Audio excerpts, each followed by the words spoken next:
Welcome, everyone. Thank you for taking some time out of your Wednesday evening for our Q2 board meeting for the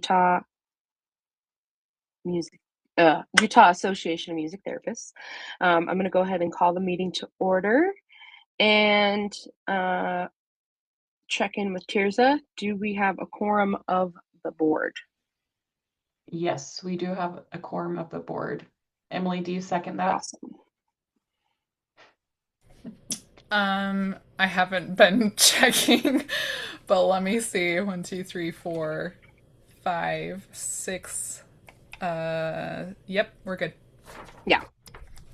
Great. Thank you so much. I hope you had a chance to look at our agenda today. So I have approved our agenda.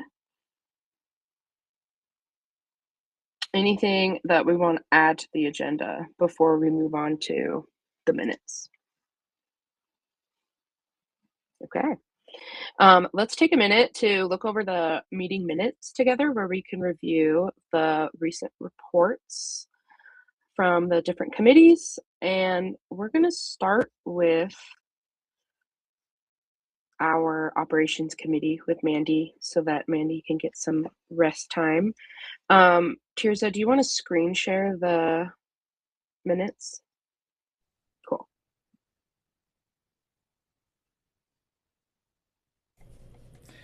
You can also just get started. Just as a Go note, ahead. so we did Indigo we discussed putting the town hall at the beginning and opening it up for any members who have anything to discuss to do that first in case they don't want to stay for the whole meeting, and they're welcome to. But that is the next thing on the agenda, and then it would be moving into the reports. Okay. Sorry, I was looking at the nice agenda instead of the agenda in the minutes. So anyway. No, that's fine. I can wait a little bit.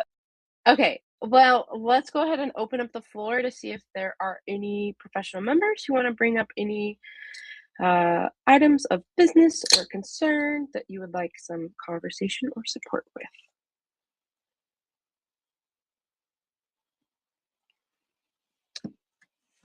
Okay, I'm going to take that as a no.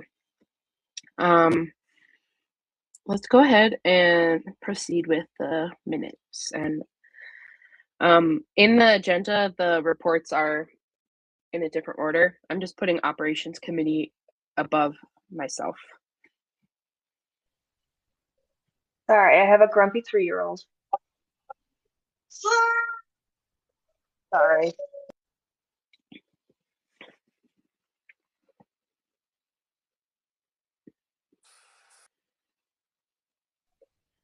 You hear my child screaming. For operations, I'm just finishing up on making some grant voting packets. I have reached out to Professor Fox and colleagues to see if they are willing to vote. I have not heard back from them yet, but it was this week, so I'm gonna give them a couple days. I don't think we need official finished votes until the 20th or so, just to give us like 10 days or so before conference to get stuff ready. But sorry, we're having a rough day here. That's pretty much it for me. So great. Mandy, I think I did see an email from Allie back that said that they would be down. I'll check for that then. I CC'd myself, so she might not have responded to everybody. Yeah, no worries. Okay, great. Thank you so much for that. I will go ahead and share my report. It's pretty brief, but exciting. Hope Ward has joined our committee as the social media manager as of like last week. So we're really excited to have Hope on board. Emily was able to meet with Hope and get our social media accounts all logged in and start launching some content for our spring conference. And so we're really excited that we have Hope. Okay, government relations update. So this is kind of a bigger one. We had a very eventful spring in was it March? It was in March. There was a bill that was presented this session that specifically named music therapy. The senator who drafted the bill was working with Libertas Institute, and they came up with 4 different professions who may not need DOPL accreditation for their profession. And we were not notified of this bill. It went to the floor for the hearing, and we were not present because we did not know that it was happening. RAMTA and AMTA have had some recent transition with their government relations representatives. And so this was something that could have potentially been caught by RAMTA, but wasn't. And so it was brought to our attention from a past intern, actually, who now works on the East Coast, sent us a Deseret News article. And I think that was on a Tuesday, and the hearing was on a Monday, and the bill had been presented on a Friday. It was a very short timeline. And so basically we just called in all hands on deck, and Emily Polichetti did an amazing job. They hustled to the Hill. They worked remote at the Capitol that day. They put together several emails and reached out to many different representatives. And I have never been more proud or just like amazed with Emily and their abilities. So huge shout out to Emily. Really saved our bums there. So basically, the end of the story, Emily sent an email directly to the senator who drafted the bill, who proposed the bill. And he responded by 3 p.m. that day and basically said, "Thank you so much for your thoughtful feedback. We've decided to withdraw the bill." So that was a big win. I think it was a large misconception as to what we do, and it was a learning opportunity.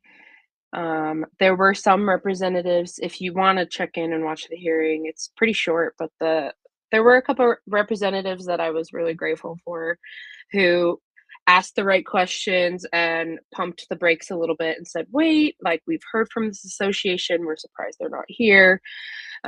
So anyway, we dodged a bullet there. So big win.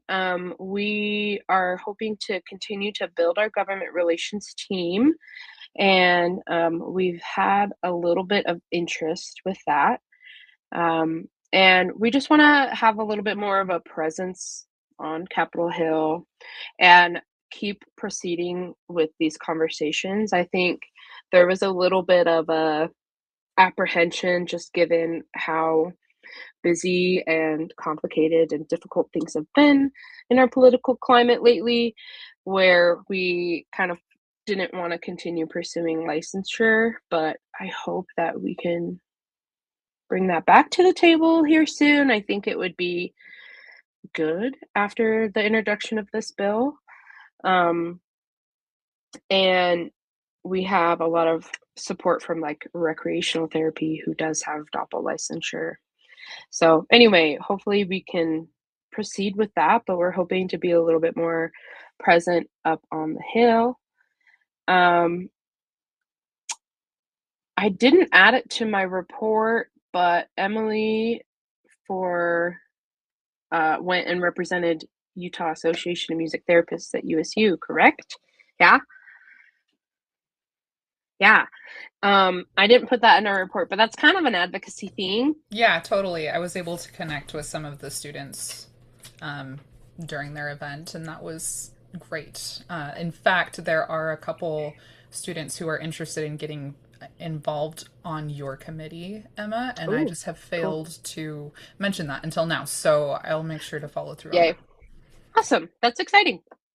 Great. And I forgot to mention, Emily Polichetti is excused this evening, so I was giving their report.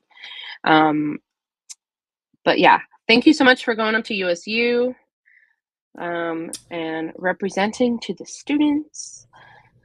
And one more thing about government relations, if you have any questions about bills that might be pertaining to any of the groups of people that we might be working with or populations we might be serving, don't hesitate to reach out to Emily. They're pretty in the know when it comes to things that are being proposed, and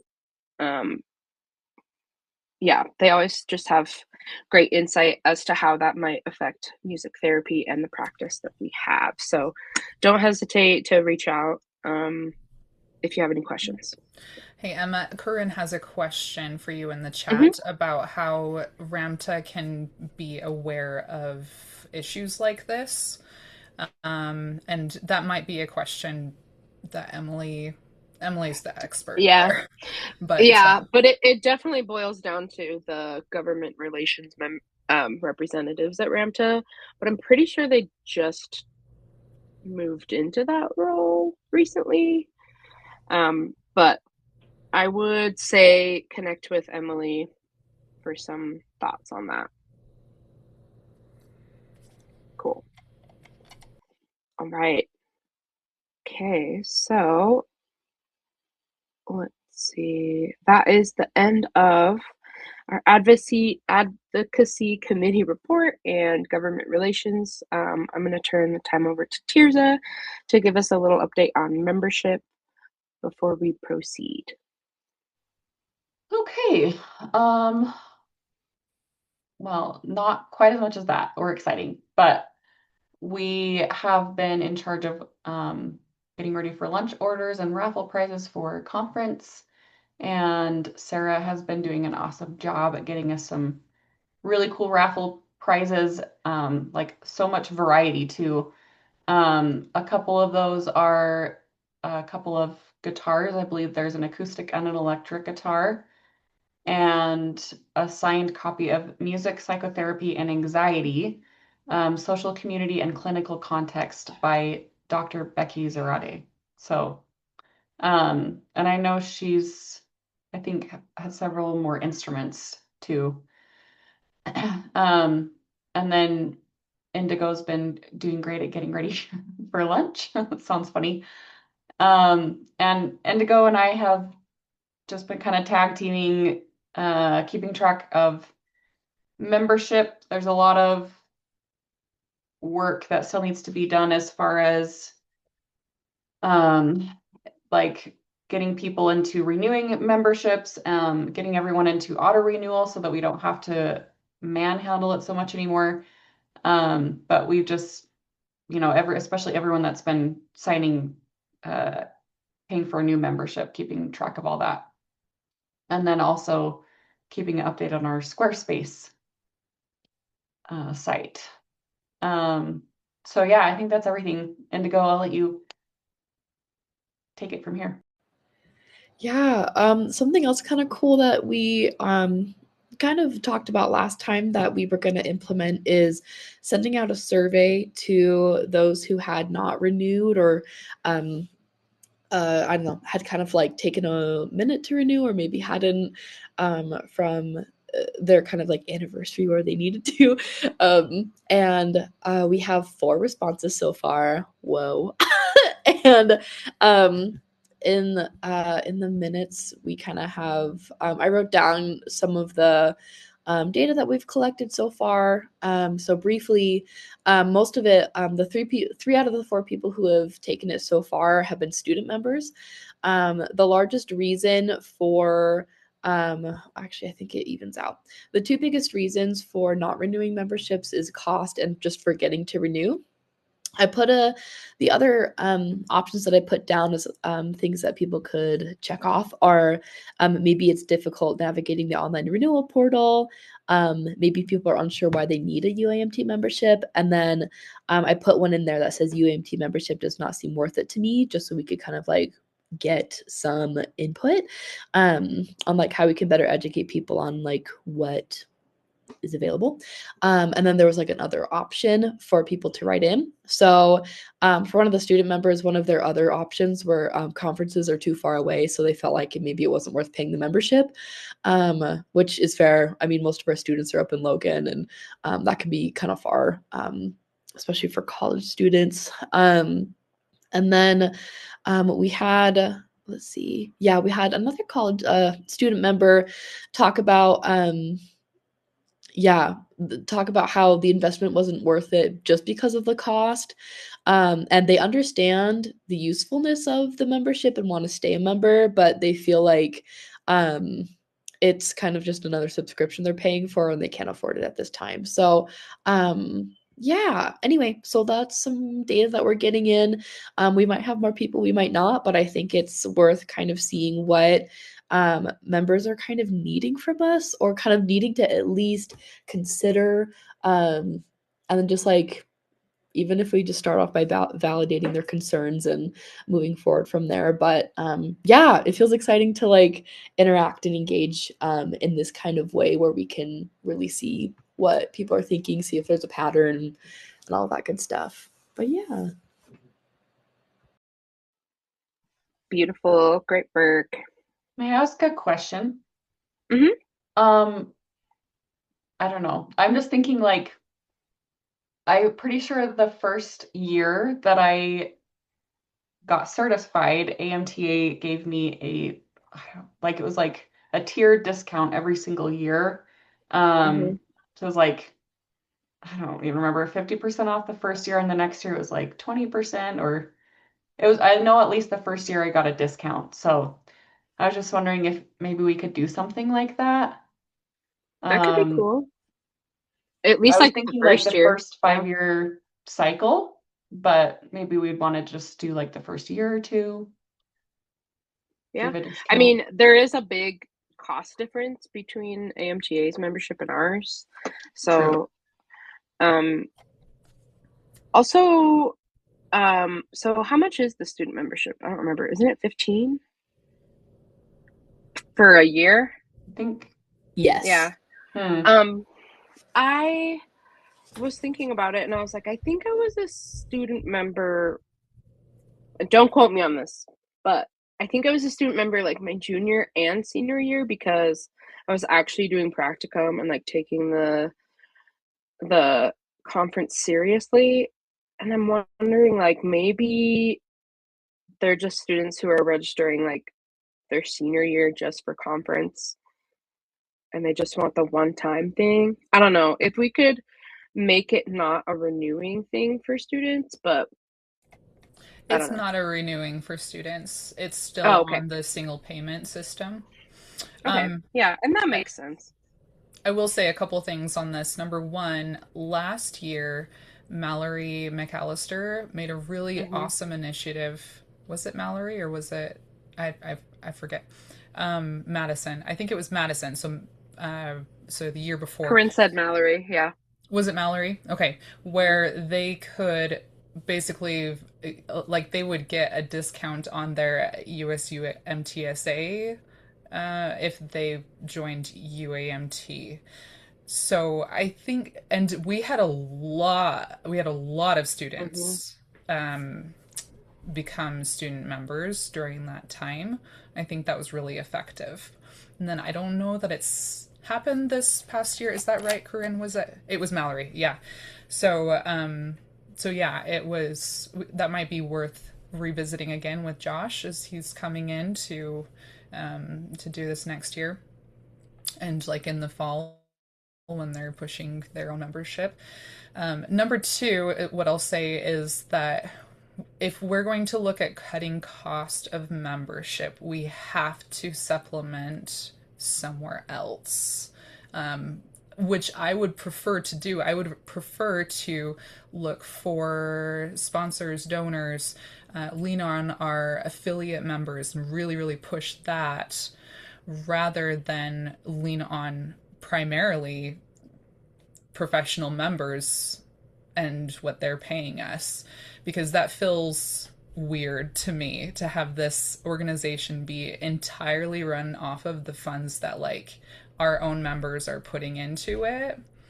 I would wish that it'd be different. And I've wished that for a long time, but it's hard to switch that gear.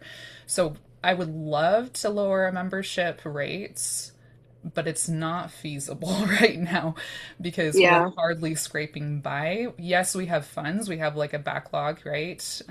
But we also don't want to drain that account, and we want to make Hmm. sure that we're being responsible with that fund. Anyway, I would love to look at how do we supplement our revenue income or revenues with other revenue streams. That's what I'm looking for.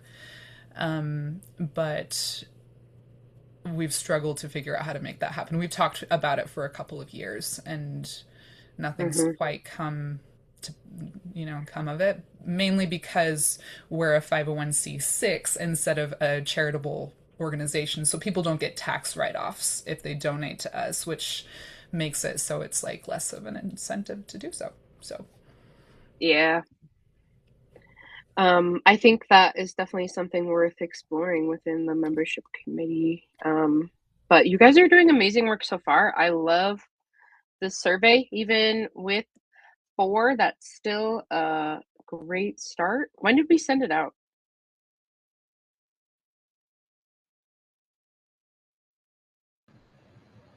I think I sent them out like last week or the week before, so not like a ton. I know, so not That's like a ton of awesome. time. That's awesome. But 4 yeah, for that amount of time is perfect. woo. That's great. Yeah. Cool.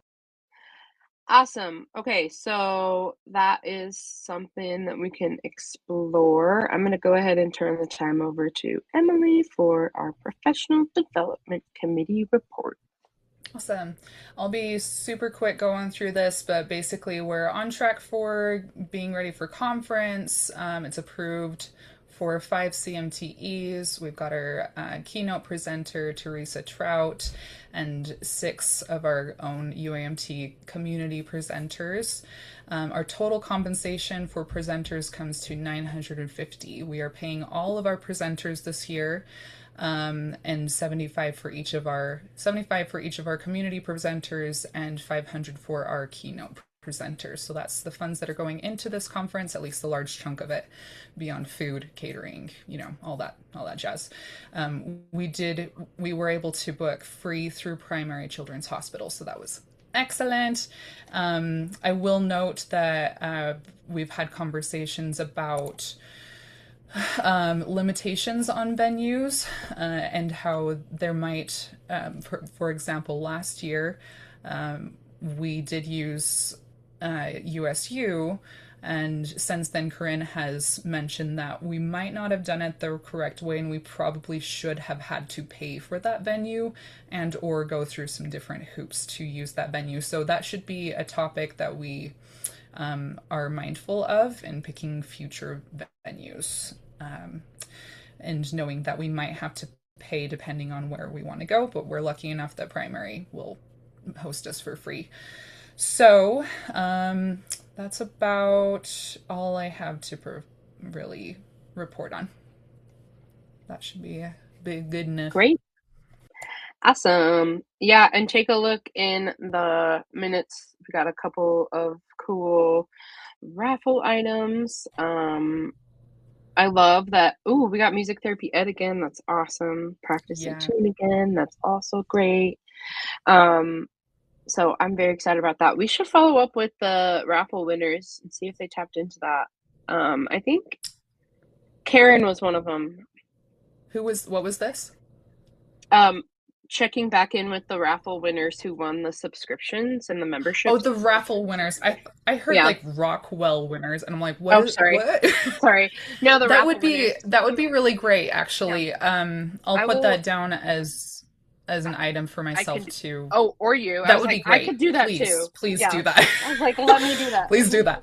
Yeah. One other thing that I would like to mention is that I'd like to get the ball rolling now-ish to book our fall presenters as well. Those will be online virtual CMTEs, and we're hoping to look at a couple more well-known music therapists within our music therapy community to come and work with us for that. Awesome. So, and then as a note, yeah, we'll also be working to get all of those up on the site for anybody who is unable to participate day of as well. Great. Love it. All right. We're going to go ahead and move into our agenda items. We are not too far off track, so we're doing pretty good. I am super pleased with all of our committees. Thank you so much for doing amazing work. We are continuing to thrive.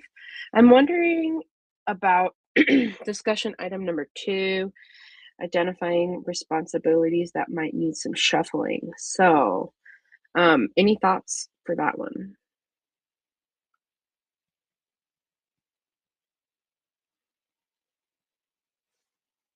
Okay.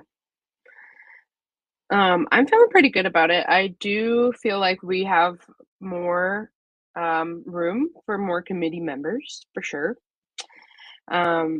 If when we get a minute to look through the policy and procedures document that Emily so beautifully created,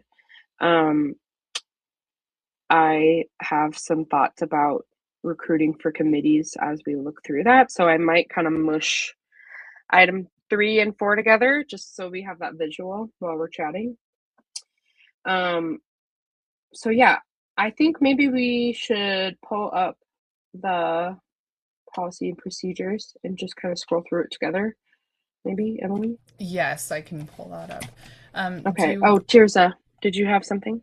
Yeah, I was just gonna say, since I've switched over to being secretary, I feel like the historian side of things is really not happening at all. I just have no time to focus on that or the podcast. And I know that we made the podcast manager like a separate role, but I just have had no focus time on that. So yeah, That's one thing. yeah. Sorry.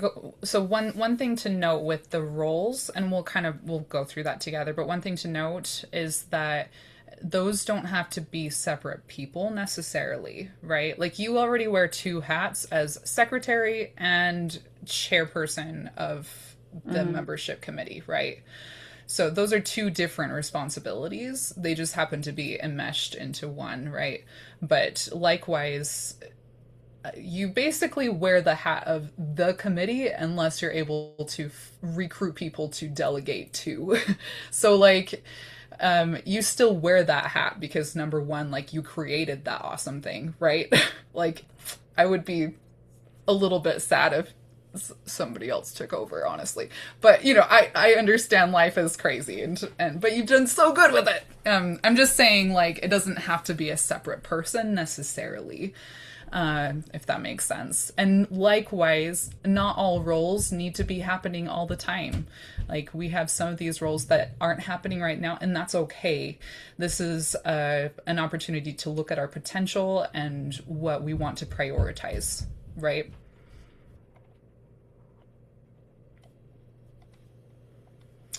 And Yeah, to echo, yeah, I was just gonna say to echo that,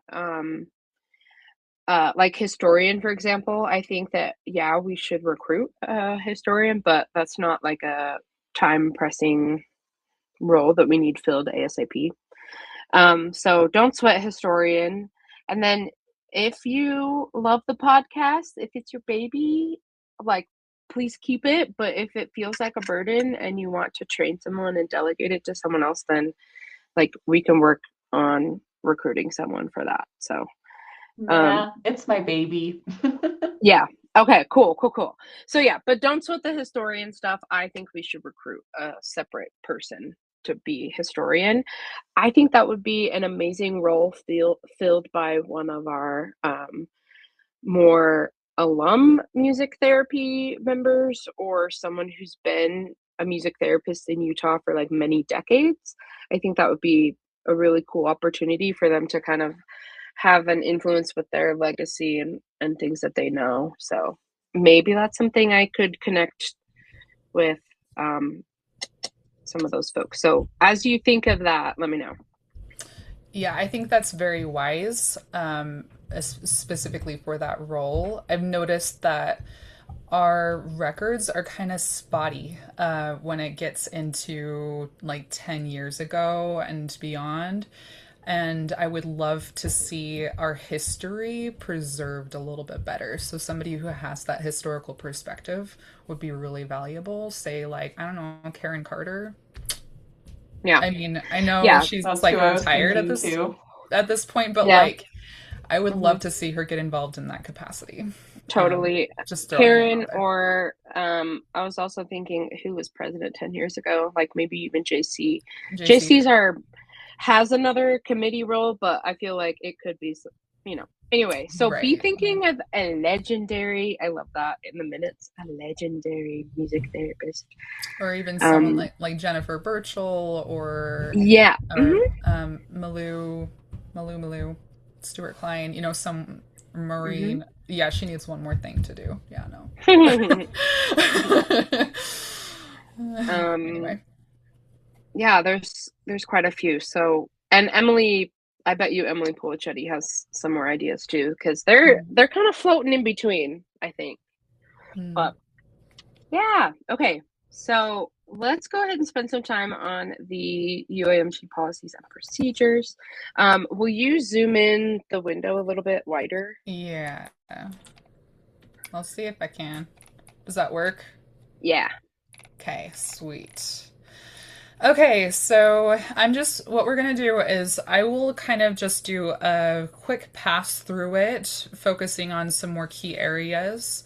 And then for procedural sake, this is something that we will be voting on as an executive board. So if you are an executive board member, please cast a vote. If you are not, then hang on. And otherwise, the procedure will go as follows. I will go through, and then since I am presenting this, I will not be the one to make the motion to pass this. If somebody else is in agreement, then I will entertain a motion, right? And some people are like, yeah, I got you, girl, right? And you can just say as little as like, so done, or whatever. Just say like, yeah, give me a thumbs up. I don't care. But, and then we'll get a second, right? To pass it exactly the way as it is. Now, if there are discussion items, we need to get that first and the second before we discuss. So if we get the first and the second, then we put it on the table. It's on the table for the voting. We will do a discussion period on it. So hold your questions, concerns, anything until that discussion period. And then if there are any amendments, we'll kind of take it all and then we'll pass it with the amendments. Sound good? Okay.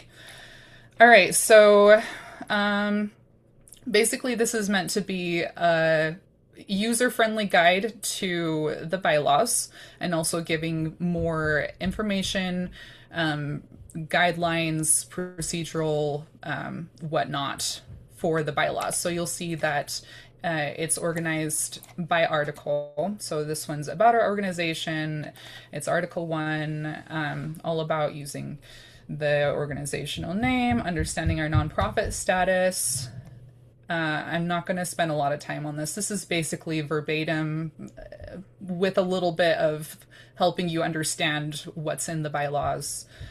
Putting purpose into understanding our purpose, non-discrimination, legal requirements. So here I've outlined exactly what we need to do to make sure that we don't dissolve our organization like has been done in the past. It was not good. So nobody filed these and it was dissolved. And we didn't know it for several years. So this is all important information, making sure we're sustaining the well-being of our organization. Yeah. Okay. So number 2, UAMT membership. Again, this is pretty much just giving a little bit extra on what's in the bylaws, talking about professional members, and what they voting and running and holding leadership positions and student members, affiliate members. Not a whole lot of extra information in these areas beyond that what's in the bylaws. So here we do add some specifications on the membership meetings because we're handling those a little bit differently than we have in years past. So in place of our membership meetings that are tied to the conference, we are having these quarterly board meetings where plus the membership town hall.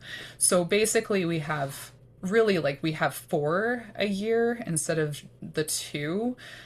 You could look at it that way, but also there will be a special membership meeting / board meeting in quarter 3, which will be our next one for nominations for board members for the next term. So that's one that we'll really want to push a lot of membership attendance to, because that is their meeting specifically to nominate. But anyway, just giving some explanation and some history around that. Talking about membership quorum, this is something that has changed recently. We've bumped up the quorum requirement for membership, which is largely the reason why we have moved to entirely membership voting in an electronic capacity, because likely we're not going to have 51% of our membership in one room at one time. And I feel that it's important to make sure that all members have the chance to cast a vote on any member voting, which is going to be significant, like voting items, right? Like things relating to the structure of our organization, like the bylaw changes or things like that. So talks about membership dues and that a vote is needed also from all members to change anything related to the membership dues, and outlining our current membership rates. Okay, and then we're coming into the executive membership committee. What am I saying? Oh, I don't know. Okay. Executive board, the next section, Article 3. Talking about the board structure and how we have 9 roles. Right now we only have 7 of our 9 seats filled, but that will be corrected come this next election cycle. So here you have a nice little graphic, woo woo, that kind of helps to place like the overlap between different officers, right? So you're going to have, depending on the year, you might have an officer-elect and an active officer that's training, or vice versa. You might have that officer-elect is going to move up into the active position, and the other officer will move down into like an advisory capacity. So depending on what year it is for that position, you're going to get this flip-flop going on. It's also built that way so that we continuously have 9 board members from year to year. Okay, so this is all, I need to speed it up. This is basically all like stuff that's in the bylaws.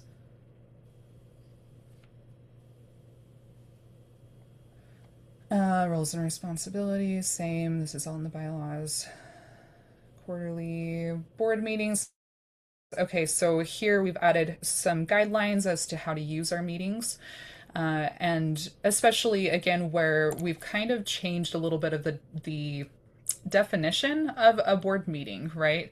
Like we as a board might have additional meetings. We can call meetings whenever we want to, but these quarterly board meetings are very much more member focused than internal communications focused, right? Like this is for membership transparency and to give them a place where they can come and talk to us if they need it as well. So these are key priorities that should happen at each of the board meetings. Quarter 1, approving the year's goals, programs, and initiatives. So we'll talk about that. We'll approve anything that needs to. Quarter 2, I stuck this in as kind of a yearly, like this is our chance to update, revise any policies and procedures. Quarter 3 will be the membership nominations for next year's board member seats. And Quarter 4 will focus on presenting and approving the annual budget for the next year. Again, if you have any comments about any of this, just like write it down and we'll come back to it and then you can give any feedback that you have. Okay. We're only like halfway through, yeah? Yeah. Do you want me to speed up? yeah, let's go a little faster because I want you all to like actually read it, especially if it's going to be something that we like pass on. So for sure, read through at least your committee's portion, which Emily so gracefully sent out to all of us on Slack. But what I would like to do is if we can scroll to, well, I mean, do you want to go over executive board vote really quick? Because you're hovering. I'm just like waiting for direction. Direction. No, I'm fine kind of speeding ahead. Let's go to basically just what the different committees are here we go. So we have our standing committees, right? Go ahead. Right, yeah. So the 4 different standing committees. So here we've given a breakdown. I'm pretty sure that each of the committee chairs has given me a thumbs up. Tirza, you had a couple changes that you wanted. Did you make those changes directly? No, I haven't yet. I don't think there was really anything in there that needed to be changed. I was just more clarifying. Okay. Yeah. Okay. Yeah, so really, I mean, I can touch on this if you want, for the sake of discussing it, but it's pretty self-explanatory. It's just giving some more padding around, like, some more guidance around how to build these committees, the possibilities, not necessarily requirements as far as, like, filling all of these roles, but some more guideline. So, like, advocacy committee is kind of separated into 2 different focuses: government relations and then community outreach. And community outreach is much more about like building connections with potential employers, with schools, with community centers, whatever the current board and committee want to focus on. I think there's a lot of great options that could that could go with that. Just recently we had Emily and one of the interns at a school fair or something, right? So things like that where they're just like promoting music therapy in the community, right? Okay, and then there's just, I give some basic descriptions about some different positions within that committee, right? Job market manager, Medicaid coverage advocate, student assistance. Okay. Professional development committee, there's not a whole lot in this section, mainly because I'm going to write a different section at a different time that's all about conference planning. So I'm like, just hold on. Like, this is the point of the committee, but I'll give you more later on about planning conference. Again, just defining responsibilities, CMTA liaison,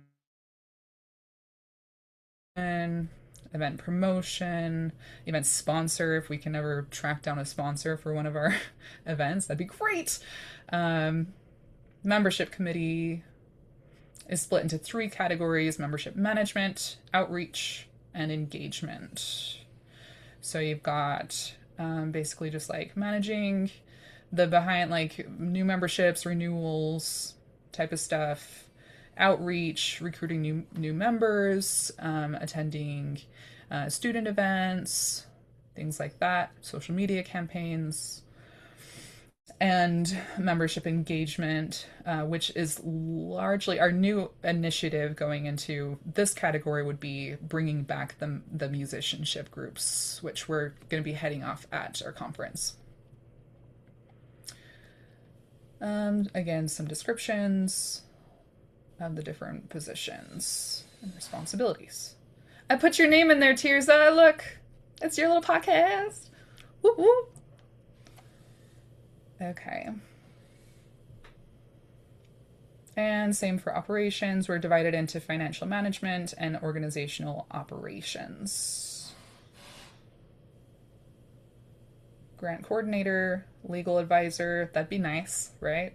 Parliamentarian, if we ever get one, webmaster.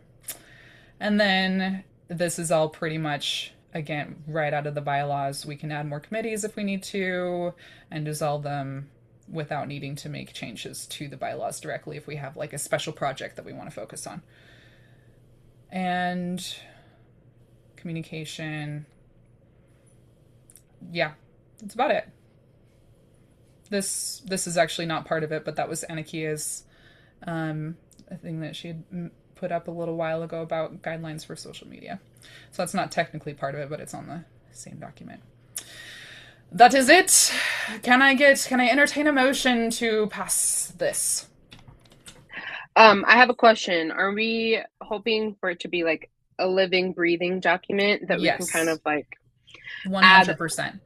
Okay, so adding like conference rundown and adding like roles and responsibilities and well, that's already in there, but yeah. Or if there's anything later on where we're like, you know what, I want to change the wording on this.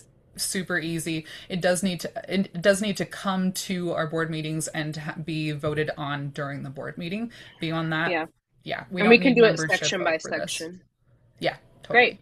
So, all right. So I would like to move that we approve this document as is, with the understanding that it is a living, breathing, edible document that we can propose changes a little bit at a time. Edible. That was a wordy movement, but that is my movement. Excellent. Can I get a second? You second the movement, Tirza. Yep. Indigo, can you make a note during our meeting minutes that Emma made the movement and that Tirza seconded the movement? We're going to move to any discussion on it before we vote. I think we had that discussion preemptively. We did. It's fine. Okay, can just put up the little hand for executive board members. Put up your little hand if you're good with that. If you vote yes. I don't know where mine's in a weird format, so this is my little hand. And Tirza, can you double check us?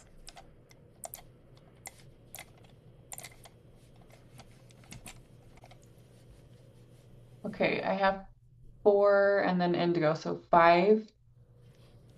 And that's all of us because Mandy had to leave, right? Yes.